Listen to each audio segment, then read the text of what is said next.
नमस्कार मित्रांनो, big boss Marathi season 6चा आज 5वा भाऊचा धक्का पार पडला आणि या 5व्या भाऊच्या धक्क्यावरती रितेश भाऊने जबरदस्त स्पर्धकांची शाळा घेतली, काहींची कान उघडणी केली, काहींना समज दिली तर काहींचं कौतुक केलं आणि यानंतर सगळ्या सदस्यांना एक धक्का दिला. तो म्हणजे या आठवड्यात देखील डबल इव्हिक्शन होणार आहे. हे ऐकून जवळजवळ सगळ्या सदस्यांना शॉक बसला. म्हणजे स्पर्धकांनाही बसला आणि प्रेक्षकांना देखील बसला, की गेल्याच आठवड्यात डबल इव्हिक्शन झालं होतं ना आणि या आठवड्यात पुन्हा एकदा डबल इव्हिक्शन होणार आहे. मित्रांनो, हे सगळं का होते माहिती आहे का? या सीझनचा टी-आर-पी या सीझनचा टी-आर-पी खूपच कमी आहे. गेल्या सीझनला 5व्या आठवड्यामध्ये जवळ-जवळ 3-3.5च्या आसपास टी-आर-पी होता. तेवढा या सीझनला टी-आर-पी मिळताना दिसत नाही. रेग्युलर बिग बॉस आणि भाऊचा धक्का यांचा टी-आर-पी वेगळा येतो. अजूनपर्यंत कलर्स मराठीने त्यांच्या मालिकांचा टी-आर-पी किंवा बिग बॉसचा टी-आर-पी जाहीर केला नाही. कारण या शोला अजिबात टी-आर-पी मिळत नाही. टी-आर-पी कमी मिळतोय त्यामुळे बिग बॉसचे मेकर्स काही ना काही ट्विस्ट आणण्याचा प्रयत्न करतात. या आठवड्यामध्ये कदाचित 2 इव्हिक्शन होऊ शकतात. आता एकाला सिक्रेट रूममध्ये ठेवलं जातं, की त्यालाही घराबाहेर काढलं जातं. हे पाहणं खूपच इंटरेस्टिंग ठरणार आहे. पण बिग बॉसला अजून काही वाईल्ड कार्ड एंट्रीज आणायच्या आहेत. त्यामुळे तरी बिग बॉसचा टी-आर-पी वाढेल असं मेकर्सला वाटतंय. त्यामुळे हा सगळा खटाटोप सध्या बिग बॉसच्या घरामध्ये सुरू आहे. पण आता पाहणं खूपच इंटरेस्टिंग ठरणार आहे, की कोण 2 सदस्य बिग बॉसच्या घराबाहेर जातात. या सगळ्यावर आपण चर्चा करणार आहोत. परंतु आज भाऊने जबरदस्त अशी स्पर्धकांची शाळा घेतली, काहींची कान उघडणी केली, काहींचं मस्तपैकी कौतुक केलं आणि काहींना समज देखील दिली. तर बघूया आजच्या भाऊच्या धक्क्यावरती काय काय झालं. मित्रांनो, पहिल्यांदा भाऊ आल्यानंतर राखी सावंतचं इथे कौतुक करताना दिसत आहेत, की राखी सावंत बिग बॉसच्या घरामध्ये आल्यानंतर एक त्सुनामी आली होती आणि बऱ्याच लोकांचे खरे चेहरे समोर आले. जे कोणी बॅकफूटवरती खेळत होते ते फ्रंट फूटवरती येऊन खेळायला लागले आणि मित्रांनो, हे सत्य आहे. त्यानंतर आणि विशालचा बर्थडे, काल विशालचा बर्थडे होता, म्हणजे काल शुक्रवार होता. तर तो एपिसोड आपल्याला आज दाखवलाय. तर विशाल, तुला वाढदिवसाच्या मनपूर्वक शुभेच्छा. त्यानंतर इथे राखीला विचारलं जाते, की राखी बाई, तुझा पहिला आठवडा कसा वाटला? राखी बोलते, की छान वाटलं. मी नागिन डान्स करत आले आणि प्रत्येकाला मी डसले. त्यामुळे ते लोक जागृत झाले. मी नल्ला बोलले, मी नल्ली बोलले, कॅरेक्टर काढले. त्यामुळे बिग बॉसच्या घरातील स्पर्धक जागे झाले. मित्रांनो, एक आपल्याला हे लक्षात घ्यावं लागेल, की जेव्हा राखी बिग बॉसच्या घरामध्ये आली ना, तेव्हा पूर्ण बिग बॉसचं घर चेंज झालं. बऱ्याच गोष्टी उघड झाल्या आणि राखीने बऱ्याच गोष्टी लोकांसाठी केल्या. त्याने डोळ्यावरची झापडं उघडावी, फ्रंट फुटला येऊन खेळावं, यासाठीच राखीने केलं. आणि राखीने जे काही नंतर सांगितलं ना, ते ऐकून बरं वाटलं. मित्रांनो, याच्यातील महत्वाचा मुद्दा आहे ना, राखी आल्यानंतर जे काही झालं ते म्हणजे विशाल कोटियान आणि रुचिता जामदार यांचं प्रेम प्रकरण सगळ्यांसमोर आलं. विशाल ज्या पद्धतीने तिला घेऊन बसतो, पाय दाबतो, हात दाबतो, मिठीत घेतो, या सगळ्या गोष्टी राखीने उघड केल्या. खरं तर हे सगळं आहे ना, बिग बॉसच्या घरातल्या सगळ्या सदस्यांना दिसत होतं, परंतु कोणी त्याच्यावरती भाष्य करत नव्हतं. राखीने पहिला त्याच्यावरती घात केला, आघात केला. कारण माझा दोस्त विशाल कोटियान हा असा नाहीये. तो इकडे येऊन हे सगळं का करतो हे माहिती नाही. आता विशालचा हा खरंच प्लॅन आहे का, हे आपल्याला पुढे नक्कीच कळेल. परंतु अशा गोष्टी राखीने उघड केल्या. परंतु अशा गोष्टी राखीने उघड केल्या. त्यानंतर सचिन भाऊ असतील किंवा मग आपला रोशन भाऊ असेल, अशी लोक फ्रंट फूटला येऊन खेळले. राखी आल्यानंतर सगळ्यात जास्त आनंद कोणाला झाला असेल तर राखी बोलते, ऑफकोर्स माझा दोस्त विशाल कोटियान. तर भाऊ सांगतात विशालला नाही, मग राकेशला? राकेशलाही नाही. सगळ्यात जास्त आनंद झाला तो म्हणजे सागरला. आणि सागरला जेव्हा हे सांगितलं ना, सागरचा चेहरा पाहण्यासारखा झाला. सागर किनारे. सागर यावरती जी काही ऍक्टिंग करतो ना, भाऊ नको नको हे गाणं नको भाऊ, नको नको भाऊ, एवढा घाबरतो ना सागर, प्रचंड घाबरतो या सगळ्या गोष्टीवरती. म्हणजे काही झालं ना आणि त्याच्यावरती जर शिकत असेल, सॉरी सॉरी, नाही मग असं मी होणार नाही भाऊ, असं मी करणारच नाही, नाही केलं मी भाऊ, एवढा घाबरतो. आणि हे खरं आहे, की जेव्हा राखी आली होती ना, तेव्हा सागर सांगत होता, की तुम्हाला टोल द्यावा लागणार. टोल काय तर 2 पप्पी, म्हणजे अशी म्हणून पप्पी सुद्धा राखीने दिली होती.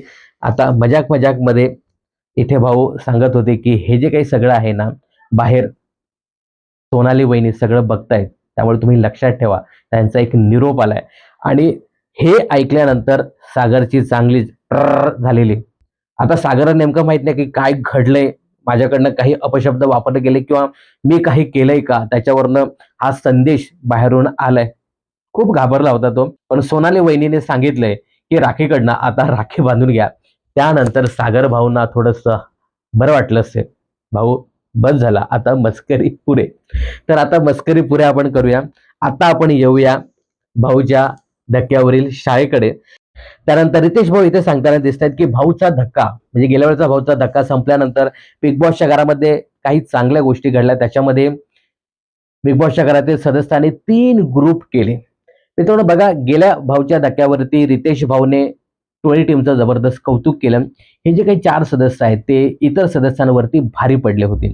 त्यानंतर या लोकांना सुद्धा वाटलं की आपण एकी केली पाहिजे, आपण ग्रुप बनवले पाहिजेत आणि टोळी टीमच्या विरुद्ध खेळलं पाहिजे. तसे ते प्लॅनिंग प्लॅटिंग करताना देखील दिसले होते. इकडे टोळी टीमच्या विरुद्ध राकेशची काटा टीम आणि तिकडे प्राजक्ता आणि करणची टीम. त्याच्यामध्ये तेच 2 मेंबर आहेत. बाकीचे जे काही 3 लोक आहेत त्यांना काही बिग बॉसच्या घरामध्ये काम नाही म्हणून त्यांच्या सोबत जाऊन बसतात. बाकी त्यांचा असा बिग बॉसच्या घरामध्ये काही गेम नाही. त्याच्यावरती आपण नंतर बोलणार आहोत. तर अशा प्रकारच्या टीम झाल्या. त्यानंतर त्यांनी खेळायला सुरुवात केली आणि त्यांच्याकडनं काही चुका झाल्या. आता त्या चुका भाऊ इथे मांडताना दिसतात. पहिली इथे शाळा घेतली जाते ती म्हणजे टोळीचा सरदार विशाल कोटियान. विशाल कोटियान असं सांगताना दिसत होता की प्राजक्ता आणि करण हेच माझे कॉम्पिटिटर आहेत. बाकी काटा टीमचे राकेश असतील किंवा मग दीपाली असेल किंवा मग तन्वी असेल, आय हेट ते माझे कॉम्पिटिटर नाही आहे. खरं तर मी तुम्हाला सांगू का, विशालचे सध्याचे कॉम्पिटिटर कोण आहेत? मित्रांनो, विशाल हा बिग बॉसच्या घरातील एकमेव असा सदस्य सध्या तरी मला वाटतो की त्याला बिग बॉस चांगला समजतो. कुठला टास्क आला त्यानंतर लगेच त्याला कळतं की आपण काय स्ट्रॅटेजी प्लॅन करायला पाहिजे, दुसऱ्याच्या मनात काय सुरू आहे, काय करायला हवं हे त्याला लगेच कळतं. आणि हे जर त्याने सांगितलं असेल की म्हणजे त्याने हे सांगितलं की प्राजक्ता आणि करण हे माझे कॉम्पिटिटर आहेत, तर मी सांगेन अजिबात प्राजक्ता आणि करण त्यांचे कॉम्पिटिटर नाहीत. विशालचे कॉम्पिटिटर खरे कोण आहेत तुम्हाला सांगू का? पहिली कॉम्पिटिटर ती म्हणजे तन्वी, दुसरा कॉम्पिटिटर तो म्हणजे राकेश, त्यानंतर अनुश्री आणि त्यानंतर खेळलाच तर रोशन. रोशन जर स्वतःच्या डोक्याने खेळला तर रोशन आहे. तन्वी, राकेश, अनुश्री आणि रोशन असे 4 कॉम्पिटिटर त्याचे आहेत बिग बॉसच्या घरामध्ये. रुचिताला अशा पद्धतीने त्याने असं गोवून ठेवलंय ना, त्या चक्रव्यूहात अडकवून ठेवलंय रुचिताला. म्हणजे आपल्या हाताखालचं प्यादं तयार करून ठेवलंय. रुचिता देखील जर चांगली खेळली ना, तर खरंच ती पुढेपर्यंत जाईल. पण काय म्हणूया की प्यादं त्याने अक्षरशः रुचिताला करून ठेवलेत. तर हे जी मी नावं घेतली ना, हे खरे त्याचे कॉम्पिटिटर आहेत. रोशनने देखील गेले भाऊ सांगत होते ना, की गेले 4 आठवडे ज्या पद्धतीने तो आपली मतं मांडत होता, प्रत्येक गोष्टीवरती स्टँड घेत होता. असं जर त्याने गेम दाखवला, तर रोशन देखील पुढेपर्यंत नक्की जाऊ शकतो. आणि आत्ता मित्रांनो जी काही मी 4 लोकांची नावं घेतली, त्याच्यामध्ये राकेश असेल, तन्वी असेल, अनुश्री असेल आणि रोशन. हा जर त्याच्या मताने खेळला तर ही 4 लोकं आणि त्याच्यामध्ये विशाल, ही लोकं मला आत्ताच्या कंडिशनला टॉप 5 कंटेस्टंट वाटतात. हे माझे टॉप 5 आहेत. याबद्दल तुमचं काय मत आहे? तुमचे टॉप 5 कुठले आहेत हे कमेंट्स करून नक्की सांगा.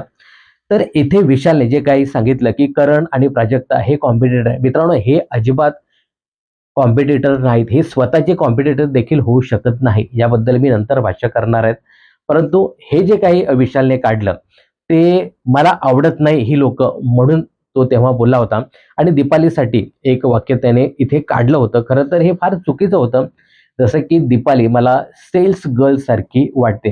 जेव्हा रुचिता आणि काय विशाल हे लोकं बसले होते आणि ते काहीतरी अशी केस काहीतरी विंचरत होते, त्यावेळी ती कशी दिसते त्याच्यावरती या लोकांचं संभाषण सुरू होतं. आणि त्याच्यावरती त्या विशालने टोक गाठलं होतं की मला ती अशा प्रकारची वाटते. ते ॲक्टर बिक्टर आहेत ते सगळं ठीक आहे, परंतु ती तशी सेल्स गर्ल सारखी वाटते असं तेव्हा तो बोलला होता.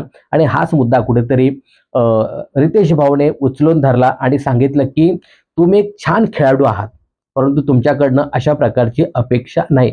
मित्रांनो, विशालबद्दल सांगायचं झालं ना, तर विशाल खरंच एक चांगला खेळाडू आहे. तो जास्त कोणाला नावं ठेवत नाही. हे दिसून येतं. एक स्पोर्ट्समॅन स्पिरिट त्याच्याकडे हे दिसून येतं. पण आता अलीकडे काय झालंय ना, की तो उघडपणे बोलायला लागलाय. पूर्वी तसा उघडपणे बोलत नव्हता. जशी रुचिता बोलायची ना, प्रत्येकाला जे काही तिच्या तोंडात येईल तसं ती बोलते. तसं विशाल करत नव्हता. विशालला काही एखाद्याला नाव ठेवायचं असेल ना, तर तो 4 लोकांमध्ये, त्याच्याच लोकांमध्ये येऊन बोलायचा.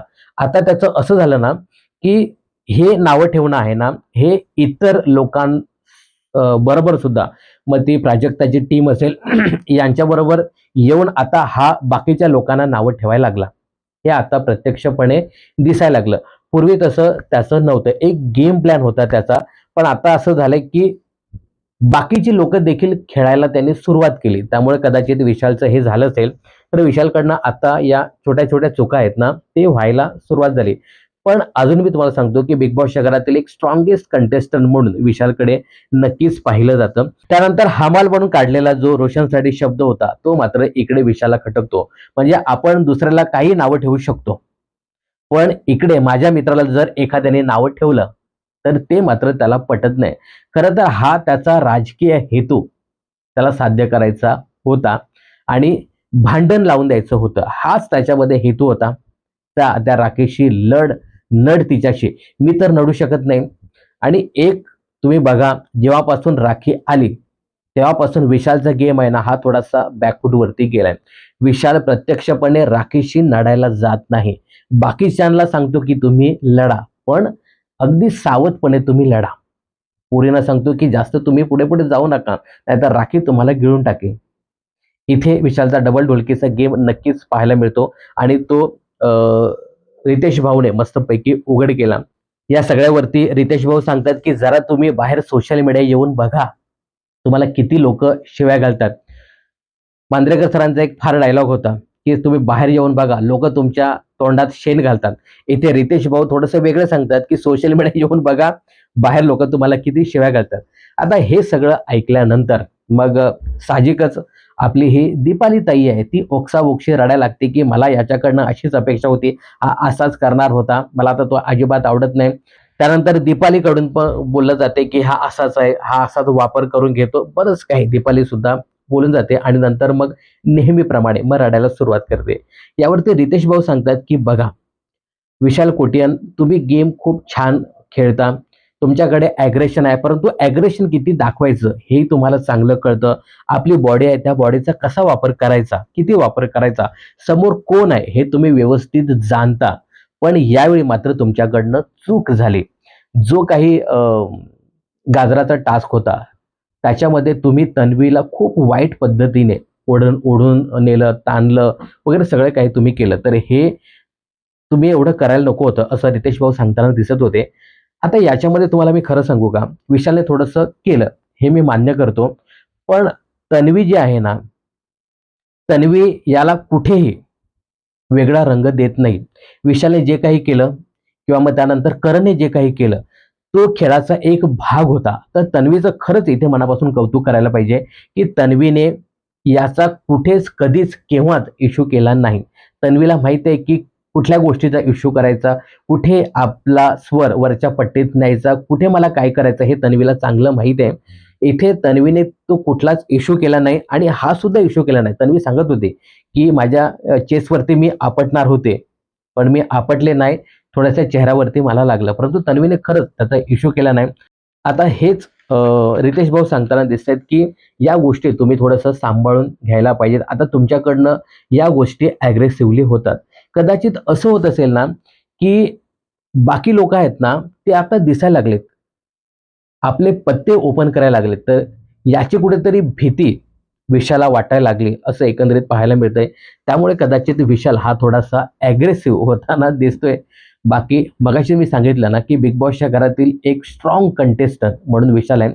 मास्टर माइंडचा गेम तो नक्कीच खेळतो आणि कोणाला कसं बोलायचं, कसं खेळवायचं हे विशालला चांगलंच माहिती आहे. आता आपण येऊया विशालची चांगली मैत्रीण, सहकारी, प्रेमिका रुचिता जामदार. रुचिता जामदार सांगत होती, "भाऊ, आता मी सुधारले. आता मी हाड करत नाही. आता मी थू-थू करते. माझा पॅटर्न आता चेंज झालाय भाऊ. आता मी फक्त ऍक्शनला रिॲक्शन देते, मी अजिबात ऍक्शन करत नाही. पण रुचिताला काय माहित, तुमची जी रिॲक्शन असते तीच तुमची ऍक्शन असते. रुचिता आता सांगते की मी सुधारले, पण एकंदरीत तिचा गेम पाहता मी सुधारले नाही, असंच भाऊचं काहीसं मत आहे. तर रुचिताला इथे भाऊ सांगताना दिसतात की एखादा सदस्य जेव्हा टीव्हीवरती आला तेव्हा तिचे फॅन्स किंवा महाराष्ट्रातील प्रेक्षक हे टाळ्या वाजवतात, पण तुम्ही जेव्हा येता तेव्हा लोक हेडफोन घेऊन बसतात. या बाईची बडबड, या बाईचा तंटा, या बाईचा वरच्या पट्टीचा आवाज जेव्हा थांबेल ना, तेव्हा आम्ही हेडफोन काढू आणि बिग बॉस बघू. अशा पद्धतीने पहिल्यांदा रुचिताची त्यांनी जागा दाखवली. त्यानंतर इथे भाऊ सांगताना दिसतात की 5 आठवडे झाले तुमचा जो खेळाचा पॅटर्न आहे ना तो सेम आहे, फक्त ओरडणे ओरडणे आणि ओरडणे, दुसरं बाकी तुम्हाला काहीच करता येत नाही. तरी तुम्हाला काही लोकांनी सहानुभूती दिली, परंतु दीपाली सोबत तुम्ही जे काही केलं ते खूप विचित्र होतं. आईवरचा मुद्दा तुम्ही काढला. खरं तर दीपालीने तुमच्या आईला काय वाटेल एवढंच सांगितलं होतं आणि तुम्ही त्या गोष्टीचा मुद्दा बनवला.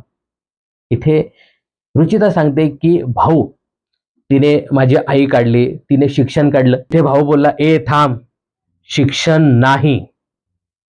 भाऊने इथे थांबवलं. तुम्ही हे वेगळ्या पट्टीत घेऊन जाता. मग दीपालीची इथे शाळा घेतात की तुम्हाला मी मागे पण सांगितलं होतं की या सगळ्यावरती तुम्ही बोलायचं नाही. तेव्हा तुमची कान उघडणी चांगलीच केली होती. परंतु दीपाली इथे तेच समजवताना दिसत होते. दीपाली पण काय करते माहिती आहे का? दीपालीला माहिती आहे की रुचिताचे ट्रिगर पॉइंट काय आहेत, मायनस पॉइंट काय आहेत. म्हणजे ती शेपटी असते ना एखाद्या मांजराची, त्याच्यावरती पाय द्यायचा, त्यानंतर मग मांजर असं येऊन चावा घेतं ना, त्या पद्धतीने दीपाली करण्याचा प्रयत्न करते. रुचिताच्या शेपटीवरती पाय ठेवते आणि मग रुचिता चावायला आली की मग रडत बसायचं. दीपाली सध्या तेच करते आणि जे काही रुचिताला आतमध्ये बसायला सांगितलं ना, परत तिने त्याच गोष्टी केल्या, याच्यावरती मी नंतर येणारच आहे. पण इथे रुचिताची ते शाळा घेतात आणि सांगतात की तुमच्याकडनं देखील बऱ्याच गोष्टी घडतात आणि त्यानंतर मग तुमच्याकडनं अपशब्द वापरले जातात. यावरती इथे रुचिता बोलते की भाऊ, आता मी सुधारलेले आहे, आता मी हाडहाड अजिबात करत नाही. त्यानंतर अनुश्रीला इथे भाऊ विचारतात की खरं सांग, ही सुधारली का? अनुश्री बोलते की नाही, काही गोष्टी अजूनपर्यंत तिच्या तशाच आहेत, मला सुद्धा ती हडहड करते. रुचिताला असं झालंय ना की बघा, आता मी त्या पद्धतीने बोलत नाही जसं मी पहिले वागायचे. पण काय माहितीये का, पॅटर्न चेंज झाला तरी जे वागणं आहे ना ते सेमच आहे रुचिताचं. त्याच्यामध्ये काडी मात्र फरक झालेला नाही. अनुश्रीमध्ये तो फरक आपल्याला नक्कीच जाणवला. आणि इथे भाऊने एक सांगितलं की तुमचा टोळी व्यतिरिक्त काय गेम आहे ते मला सांगा. विशालने देखील हा मुद्दा काढला होता की तुझा टोळी व्यतिरिक्त काय गेम आहे. जर टोळी नसेल ना तर तू शून्य आहेस. मित्रांनो, हे खरं आहे. रुचिताचा बिग बॉसच्या घरामध्ये कुठलाच गेम प्लॅन नाही. काही दिवस जर असंच चाललं ना, तर आज या आठवड्यामध्ये रोशन भाऊने जे केलं ना, विशाल सांगत असेल बस तर बस, उठ तर उठ, हे कर तर हे कर. तसंच रुचिताचं होईल. कारण रुचिताकडे गेम प्लॅन नाही. कुठलीही गोष्ट आली की ती अगदी भांडण्यापर्यंत न्यायची. फक्त भांडायचं, मोठ्याने ओरडायचं एवढंच रुचिताला जमतं. अनुश्रीसारखी रुचिता खेळली ना, तर रुचिताला या टोळीची देखील गरज नाही. बघा, अनुश्रीने त्याच टोळीमध्ये राहून इतर सदस्यांना एकत्र घेऊन कॅप्टन्सीसाठी मस्तपैकी प्लॅन आखला. तो वर्क झाला नाही ती गोष्ट वेगळी, पण तो प्लॅन तिने आखला. असं रुचिताला अजिबात करता येत नाही आणि भविष्यात देखील तिला करता येणार नाही. जर विशालने हात काढला ना रुचितावरनं, तर ती दुसऱ्या दिवशीच बिग बॉसच्या घरातनं आउट होईल. यानंतर इथे भाऊ सांगतात की तुम्ही या घरातील सदस्यांचे आभार माना, तुम्हाला नॉमिनेट केलं नाही. नाहीतर जर तुम्ही नॉमिनेट असताना हा तुमचा संपूर्ण खेळ पाहून तुम्हाला लोकांनी बिग बॉसच्या घराबाहेर पाठवलं असतं. तुमच्याकडे अजिबात प्लॅन नाही, तुम्ही फक्त ओरडत सुटता. आणि भाऊ बोलतात की तुम्ही थुंकता, तुम्ही सांगता की मी सुधारले. हे थुंकणं हे सुधारणं झालं का? आणि त्यानंतर तुम्ही बोलता की शिक्षण. आता यावरती रुचिता परत शिक्षणाचा मुद्दा काढते आणि त्यानंतर भाऊ सांगतात की हे आता काढायचं नाही, हा मुद्दा झालेला आहे. आणि त्यानंतर रुचिताबाई जी काही रिॲक्शन देतात ना, भाऊची सटकते. ए ए ए असे रिॲक्शन द्यायचे नाही. असे जर रिॲक्शन द्यायचे असतील तर भाऊच्या धक्क्यावरती बसायचं नाही. चालू पडा, तुम्ही आतमध्ये जा, नाही गेला तर शो बंद करा. त्यानंतर भाऊ निघून जातात आणि त्यानंतर मित्रांनो जे काही घडलं ना ते खरं तर दीपालीकडनं ती अपेक्षा नव्हती. भावने जेव्हा रुचिताला सांगितलं की तुम्ही आतमध्ये जाऊन बसा, त्यानंतर दीपाली जे काही बोलली ना, खरं तर दीपालीकडनं हे अपेक्षित नव्हतं. दीपाली सुद्धा आहे ना पोक करण्याची एक संधी देखील सोडत नाही आणि तिला मग कोणी पोक केलं ना मग रडत बसायचं. भावने सांगितलं ना, की जाऊन आतमध्ये बस. तिचा वैयक्तिक प्रश्न, ती जाईल किंवा नाही. पण तुम्ही माझी लायकी दाखवली. तुमचे हेच तोंडाचे एक्सप्रेशन आहेत ना, ते आवडत नाही. त्यामुळेच तुम्हाला भाऊ बोलतात आणि बरंच काय, अगदी आतमध्ये जाईपर्यंत ती बोलत होती. गरज काय? भाऊने सांगितलं ना, तिला वाटत असेल तर ती जाईल, नाहीतर नाही जाणार आणि त्याच्यामध्ये ते बारकं, समझने वाले को इशारा काफी है. काय, आपण काय, किती आहोत, काय बोलायचं, कसं बोलायचं, म्हणजे तोंडाला येईल ते बोलायचं. सिच्युएशन काय आहे, काही समजून घ्यायचं नाही. या बारकेची नंतर शाळा घेतली. तुम्ही किती दिसलात? 2 गोष्टी सांगा. काय केलं तुम्ही ते? सांगताच येत नाही. कारण आपण पूर्ण आठवडाभर तन्वीच्या मागेच फिरलोय. आपला असा कुठलाही वैयक्तिक गेम नाही. आपण फक्त तेवढंच केले. तर हे जे काही दीपालीचं वागणं होतं ना, हे मला अजिबात आवडलं नाही, पटलं नाही. याबद्दल तुम्हाला काय सांगायचं आहे कमेंट्स करून नक्की सांगा. त्यानंतर रितेश भाऊ इकडे तन्वीचं कौतुक करतात, की तन्वी बिग बॉसच्या घरातील एक स्ट्रॉंगेस्ट कंटेस्टंट आहे. तन्वी पहिल्या आठवड्यामध्ये ड्रामा क्वीन काहीतरी नाव दिलं होतं ना, तंटा क्वीन. त्यानंतर तन्वी सुधारली आणि मित्रांनो तन्वीचा गेम आहे ना सुधारला नक्कीच. टाटा टीममध्ये येऊन तन्वी अजून चांगला गेम खेळताना दिसते. त्यानंतर राखीचं कौतुक देखील केलं आणि राखीची शाळा देखील घेतली. राखी जे काही शब्द वापरते ते जवळपास डबल मिनिंगमध्येच असतात. तर हे अ, अख्खा महाराष्ट्र लहानांपासून थोरापर्यंत हा कार्यक्रम बघतो. तर तुम्ही तुमच्या तोंडावरती, तुमच्या शब्दावरती कंट्रोल ठेवा, असं इथे नितेश भाऊने सांगितलं. राखी एक एंटरटेनमेंट म्हणून ठीक आहे, परंतु थोडासा शब्दावरती कंट्रोल असणं गरजेचं आहे. आठवडाभर रुचिता आणि त्याच्यामध्ये जे काही कॅरेक्टर म्हणून वाजलं होतं ना, ते खरंच इरिटेट झालं होतं, की कितीपर्यंत बोलायला पाहिजे. ते राखी थांबतच नव्हती. त्यानंतर ती रुचिताही थांबत नव्हती. तर आता हे रितेश भाऊ बोलत असताना मग राखी सांगते, की "मी आता पार्वती होणार." राखीचे जे काही एक्सप्रेशन होते ना, ते म्हणजे कमाल. म्हणजे रितेश भाऊला असं बघून मला ना सलमान खानची आठवण यायची, की सेम रिएक्शन सलमान खानचे पण असायचे.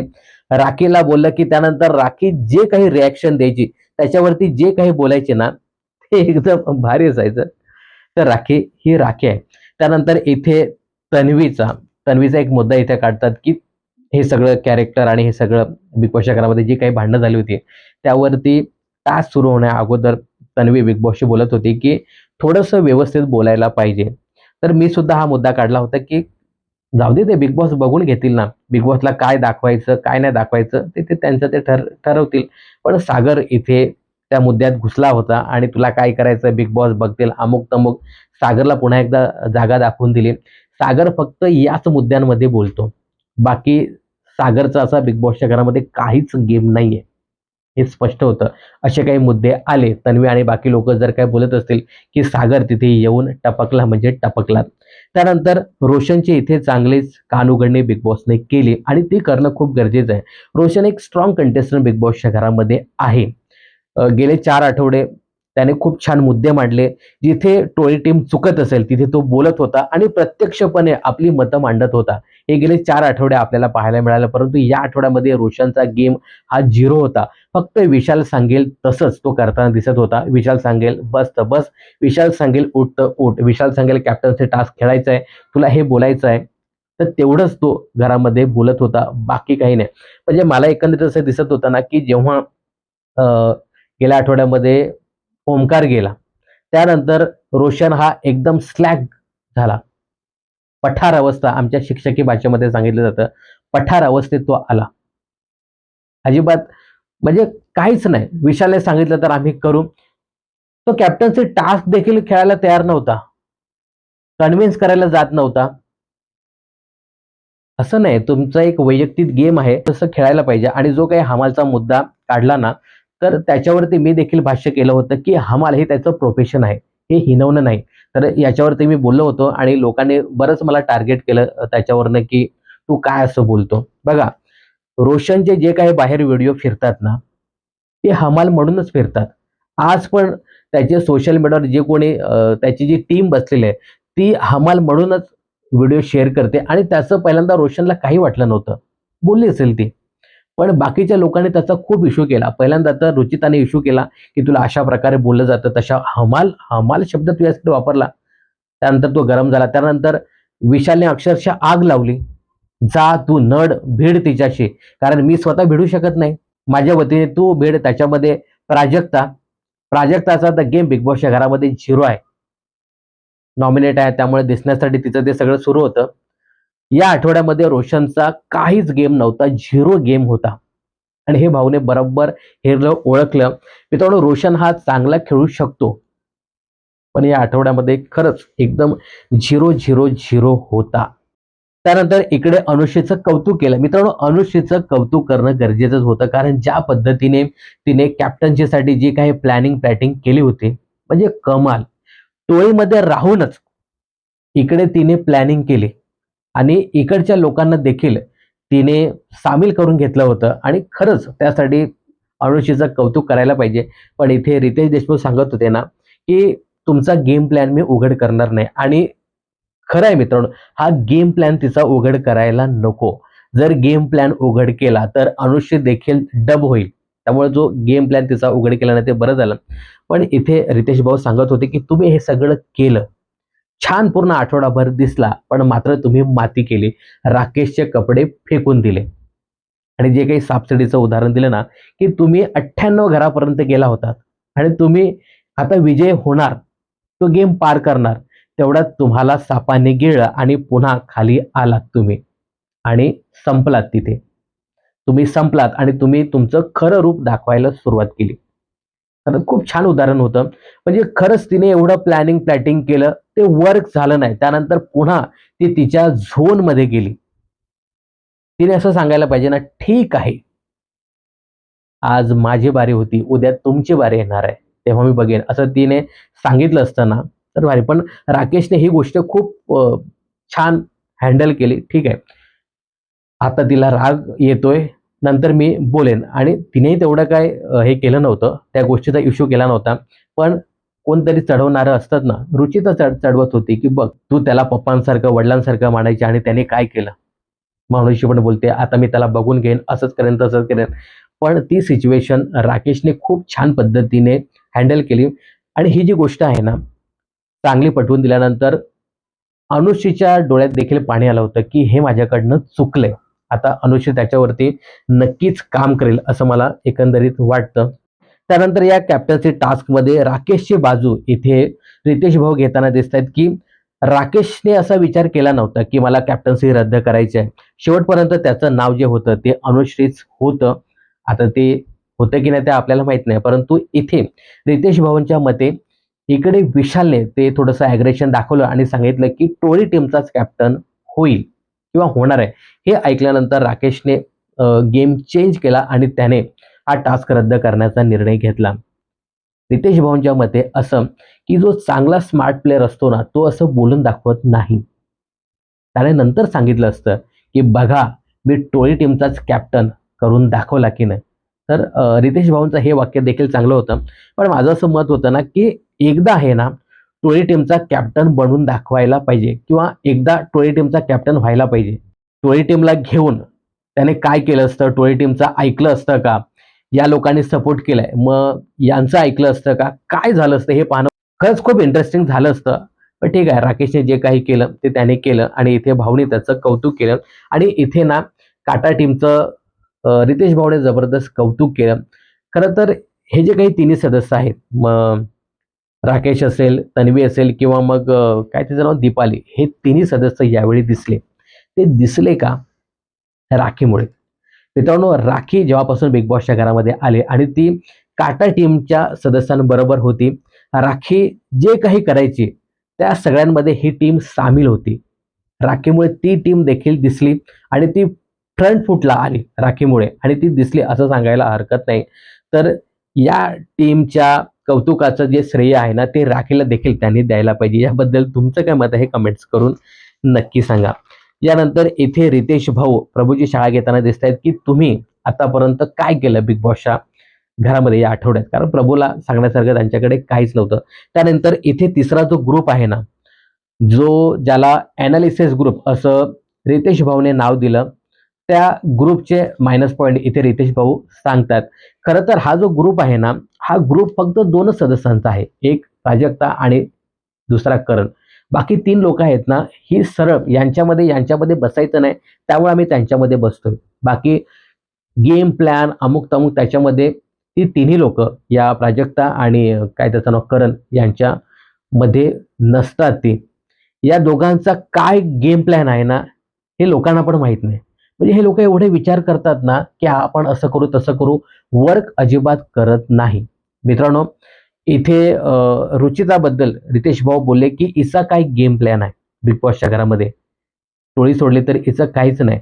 हे सेम मी ना प्राजक्ताबद्दल पण सांगू इच्छितो, की प्राजक्ताचा बिग बॉसच्या घरामध्ये काय गेम प्लॅन आहे? काय आहे सांगा? राकेशने हा मुद्दा काढला, की काय प्राजक्ताकडे कुठला गेम प्लॅन आहे? करण जर साईडला झाला, तर ही काय करेल प्राजक्ता? तिचा एक गेम प्लॅन अजिबात नाही. बाल्कनीत बसायचं, दुसऱ्याला नावं ठेवायची बस एवढंच. आणि तो करण देखील काय करतो? करणचा देखील बिग बॉसच्या घरामध्ये अजिबात गेम प्लॅन नाही किंवा असेल तरी तो उघड करत नाही. मुळात काहीच नाही तर तो काय उघड करेल? यांची लोकं सरळ-सरळ नॉमिनेट होत होती. कारण काय? मला कॅप्टन्सी पाहिजे, कॅप्टन्सीची डील. अरे बिनडोक्याच्या, पहिल्यांदा तू नॉमिनेट झाला, त्यानंतर बाकी तुझे सदस्य नॉमिनेट होते. ते जाऊ दे. ती प्राजक्ता नॉमिनेट झाले, तरी हा गेम प्लॅनच घेऊन बसलाय. एवढं तर डोकं पाहिजे, की आपले सदस्य नॉमिनेट होतात. तो ती कॅप्टन्सी घेऊन तू काय करणार आहे? तू या आठवड्यात बिग बॉसच्या घराबाहेर गेला, तर कॅप्टन्सी काही चाटायची आहे का? आणि झाला का तू कॅप्टन? तू कॅप्टन पदाचा उमेदवार देखील झाला का सांग? हा कॅप्टन्सीची डील करत होता बाकीच्यांची. अरे तुमचे एक-एक मोहरे नॉमिनेट होतात. त्याचं तुम्ही बघा. मी शेवटपर्यंत आपल्या रिव्ह्यूमध्ये सांगत होतो. या करण मास्टरमाइंडबद्दल. घंट्याचा हा मास्टरमाइंड म्हणजे ही लोकच आहे ना, अजिबात विचार करत नाही. जेव्हा यांचा ग्रुप बनला होता ना, त्यावेळी आम्ही असं करणार, आम्ही तसं करणार. जेव्हा हे लोकं खेळायला आले, त्यानंतर ढुस असे हे लोक आहेत. हे फक्त ॲनालिसिस करू शकतात. बाकी काहीच नाही. ना त्या प्राजक्ताकडे गेम प्लॅन, हा जो सांगत असतो ना स्वतःला मास्टर माइंड म्हणून, त्याच्याकडे गेम प्लॅन आणि बाकी सचिन, त्यानंतर आयुष तर काय तो गेल्यात जमाय, तो आउट सुद्धा झालेला आहे. आयुष ना तो काय त्याचं नाव सागर, यांच्याकडे काहीच नाही. आम्ही आलोय म्हणून आलोय बिग बॉसच्या घरामध्ये खेळायचं म्हणून खेळतोय. उद्या जर पाठवलं बिग बॉसच्या घराबाहेर तेही आनंदाने जाऊ आम्ही. असे हे लोक आहेत. तर या सगळ्यांचा विशेष करून हेच जे ॲनालिसिस ग्रुप आहे ना, यांचा खेळ पाहता आता बिग बॉसने निर्णय घेतलाय, की या सगळ्यांचा गेम बघितला, ही लोकं बिग बॉसच्या घरामध्ये चालणार नाही. यांना घराबाहेर काढून कोणीतरी चांगले सदस्य वाईल्ड कार्डने आणूया म्हणून बिग बॉस उद्या 2 सदस्य बिग बॉसच्या घराबाहेर पाठवतात. पहिला एक सदस्य आहे तो म्हणजे आयुष, ज्याचा बिग बॉसच्या घरामध्ये 0 गेम आहे. तो का आला बिग बॉसच्या घरामध्ये हेच कळत नाही. मला पहिल्यांदा वाटलं होतं, की आयुष खूप छान प्लेयर आहे. पुढेपर्यंत तो जाईल. अरे खोटं नाटक काय, त्या तन्वी बरोबर काहीतरी अफेअर ते लव्ह अँगल केलं असतंच ना तरी चाललं असतं. खोटं नाटक करायला तुम्हाला काय जातं? करा ना तुम्ही. तेवढं जरी केलं असतं तरी भरपूर पुढेपर्यंत गेला असतास तू. आयुष जातोय आणि उद्या असंही सांगण्यात येते, की करण सोनावणे याची देखील विकेट पडलेली आहे. आता करणला सिक्रेट रूममध्ये ठेवतायत, की त्याचा पत्ता कट करतात. हे पाहणं खूपच इंटरेस्टिंग ठरणार आहे. परंतु करणला खूप स्ट्राँग वोटिंग होती. तरी जर त्याला नॉमिनेट केलं असेल ना, तर हे खरंच खूप शॉकिंग आहे. पण मित्रांनो करणने काल आहे ना, हसण्याच्या, बोलण्याच्या नादामध्ये बिग बॉसलाच बोट लावलं होतं. बिग बॉस तुम्ही स्वतःवरती नियंत्रण ठेवा, कंट्रोल ठेवा, कंट्रोल. इथे करणचा कंट्रोल ढासळला होता. त्यामुळे कदाचित बिग बॉसचा कंट्रोल ढासळला की काय आणि त्याला बिग बॉसच्या घराबाहेर पाठवलं. तर ठीक आहे. अशा प्रकारे आजचा दिवस होता. काटा टीमची जबरदस्त तारीफ केली. आज काटा टीम अगदी वरती होती. त्यानंतर अनुश्रीचं मनापासून कौतुक केलं. राखीचंही कौतुक केलं, परंतु तिला जागा दाखवली, की तू असं करू नको. आणि राखीचा एक मुद्दा इथे खूप छान होता. अ, रितेश भाऊ बोलले, की तुम्ही अशा पद्धतीने बोलू नका, नल्ला वगैरे हे शब्द वापरू नका. राखीने खूप छान सांगितलं, की मी नल्ला का शब्द वापरला. मी हे इमोशनली जात नाही, पण हा जो पोरगा आहे ना, हा मला आवडला. तो बाहेर हमाल म्हणून आहे. पण इथे त्याने चांगला गेम दाखवावा म्हणून मी नन्ना सांगत होते. त्याला प्रोव्होक करत होते, की तो काहीतरी बोलेल आणि तो बोलला. तर राखीचं हे जे काही स्पष्टीकरण आहे ना, हे पाहून भाऊ हसत होते. पण मला देखील आवडलं. कदाचित राखी हे मनापासून सांगत होती, की हा स्पर्धक चांगला आहे. ज्याला काहीतरी आपण बोलूया, तर तो पुढे येऊन खेळेल. तर राखीचं खरंच यासाठी कौतुक. आणि ठीक आहे, थोडेसे जे शब्द आहेत ना, ते थोडे तुम्ही चांगले वापरा, असं सांगायला हरकत नाही. टाटा टीमचं कौतुक केलं. अनुष्कीचं कौतुक केलं, ते करणं गरजेचं होतं. त्यानंतर आपला टोळी टीमचा म्होरक्या आणि त्याची बेस्ट फ्रेंड रुचिता यांची जबरदस्त शाळा घेतली. आता पुढच्या आठवड्यात हे लोकं कसे खेळतात हे पाहणं खूपच इंटरेस्टिंग ठरणार आहे. पण मला असं वाटतं, की रितेश भाऊने आहे ना, एवढं जाऊन बस असं सांगायला नको होतं. बसवा ना. तिला सांगायचं, की तू एक शब्द देखील बोलायचं नाही. तर मला असं वाटतं, की बसवायला पाहिजे बिचारीला. एवढे 3-4 आठवडे तिनेच बिग बॉस गाजवला आणि तुम्ही असं तिला जाऊन बसवता. याबद्दल तुम्हाला काय सांगायचं हे कमेंट्स करून नक्की सांगा. तर बाकीच्या सदस्यांशी अजिबात रितेश भाऊ बोलले नाही. मग सचिन असेल, त्यानंतर करण असेल, आयुष असेल. आयुषला देखील जागा दाखवली, की तू कशासाठी बिग बॉसच्या घरामध्ये आलायस? तू टास्क खेळायचं नाही, अमुक करायचं नाही. तर आयुष्य देखील चांगलीच वाजवायला हवी होती. तर मित्रांनो, अशा प्रकारे आजचा दिवस होता. काहींची शाळा घेतली, काहींचं कौतुक केलं. तर सागर असेल, सचिन भाऊ असतील, करण सोनवणे असतील, यांना त्यांची जागा दाखवली न बोलून. या सगळ्यांबद्दल तुम्हाला काय सांगायचं हे कमेंट्स करायला विसरू नका. बिग बॉस आणि मनोरंजन क्षेत्रातील अशाच फिल्मी अपडेट्स जाणून घेण्यासाठी चॅनल जर सबस्क्राईब केले नसेल तर जरूर करा.